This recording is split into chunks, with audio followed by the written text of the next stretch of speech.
Alison, welcome to the program. Hi, thank you so much for having me. Now, you are in Alexandria, as I understand? That's correct. What are you doing there in Alexandria? Well, we came here from Cairo to pick up cars and trucks that we are purchasing to take into, to use to take the medical supplies into Gaza, so that we will take them both medical supplies and also these new vehicles that we'll be giving to them. So a deal was negotiated in which a variety of trucks and cars would be purchased, and these will be new ones, because in Gaza it's very difficult to have the parts to be able to repair cars. So it seemed important to get them cars that they can continue to use quite a while, and then use these cars to pack in wheelchairs, walkers, and medical supplies to take in. So we're here. There's a delay, but we're here to get those cars. Then we will take the cars over to Al-Arish, which is the border with Gaza. Half of the convoy is here. We're the ones that are going to be driving the cars. And then the other half is in Cairo purchasing some more medical supplies, because we have a little bit additional money we'll be able to use. And they will meet us in Al-Arish. Okay. And there we'll pack in the rest of the medical supplies. Now, how many people you have in this group? We have about 178. All of them were from the United States? Almost all of them from all over the country, from Ohio and Pennsylvania and California and New Jersey and Maine, men, women, students, older people, retired people, a number of professors, teachers, quite a diverse group of people. Okay. There are a few other people. There are a few people from France. I believe one lady from Colombia. But the vast majority of them are American citizens. Now, are you expecting any problems there while you are in Egypt? Will the border be open for you? Well, we expect to succeed, but we don't know that it's very possible there will be obstacles that we will need to overcome. As I'm sure your listeners know, although most Americans don't really understand the system, is that the U.S., Israel brings pressure on Egypt, and the U.S. both bring pressure on Egypt to keep the border closed, to basically suffocate the population. So the Egyptian government, unlike the Egyptian people, are potentially not friendly to what we're doing, although we certainly hope the government will want to allow these humanitarian medical supplies into the people of Gaza. I know, however, there's some concern that there would be agents of some sort that might try to vandalize and damage the vehicles and the Why do you say that? Well, the last I heard, I haven't confirmed this, but I've heard from some people that last time with the British convoy, right, there was sort of security for the convoy. Then suddenly one night, I believe it was at Al-Arish. Yes, I remember that. It did happen. But have you heard anything that something like this might happen this time? We have not heard anything directly, but that I'm aware of.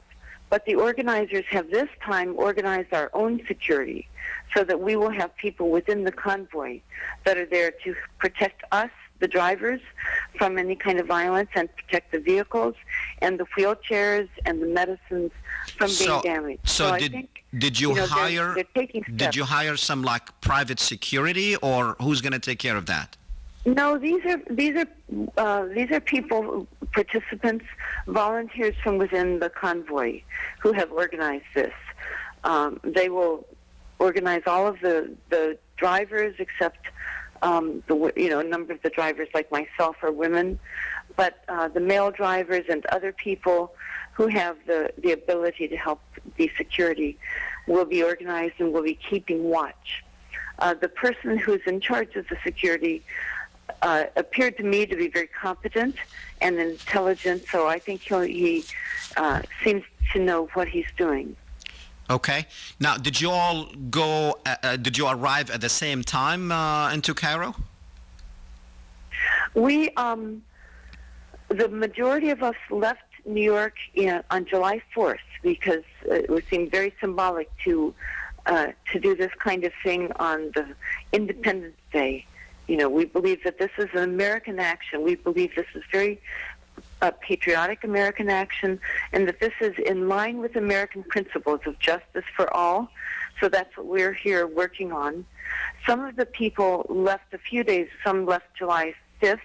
Some left even a few days after that. I think some might still start to arrive. Okay. Now, how was the reception at the Cairo airport when you arrived there? People were very friendly. I don't think people... Okay. So, I mean... Well, actually, the press was there to see us. I think the fact that we were wearing T-shirts talking about Palestine and Viva Palestina and bringing wheelchairs, we had packed our own goods as carry-on bags, and so that our 2 check-in bags we could use to bring medical supplies and the wheelchairs. Okay. So each of us, therefore, had our carry-on. We also went to the carousel where you pick up your luggage, and we each picked up a wheelchair and a large suitcase full of supplies. Now, Alison, some people might be wondering, why couldn't you just ship those supplies instead of spending all that money on the trip? Why didn't you just ship those supplies to Gaza? Well, as you know, many of those supplies are not being allowed in. That Israel has closed off the border through using the government of Egypt, and has let some supplies in. Occasionally it lets a few trucks in. But there was a Red Cross report not long ago that detailed that the people of Gaza are not receiving the medical supplies that they need, and that they are in really danger of an extreme humanitarian catastrophe. Sometimes it's the word that has been used by international agencies such as the Red Cross.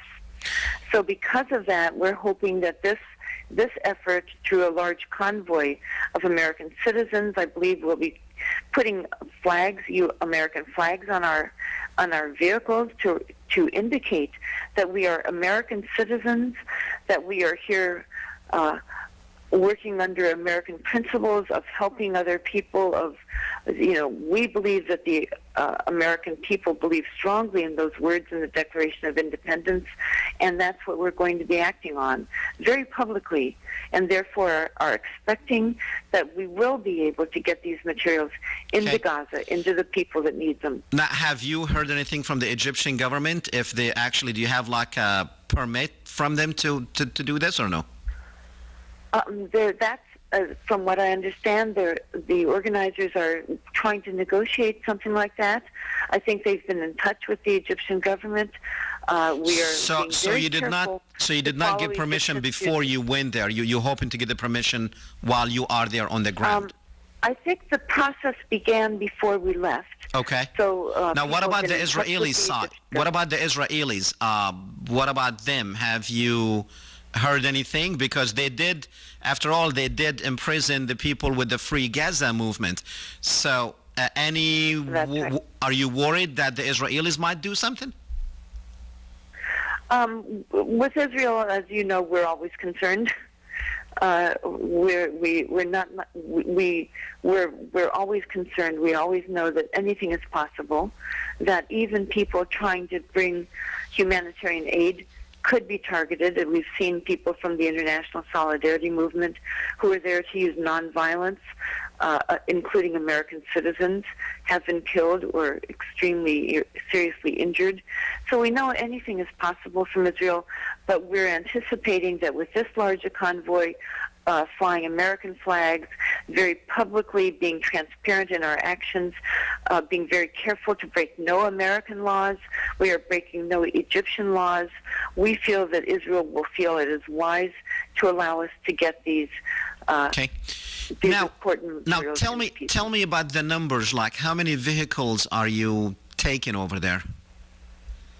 That's as I know, that changes a little bit because they're trying to get the best deal that they can. I believe it is approximately 80 vehicles. Okay, and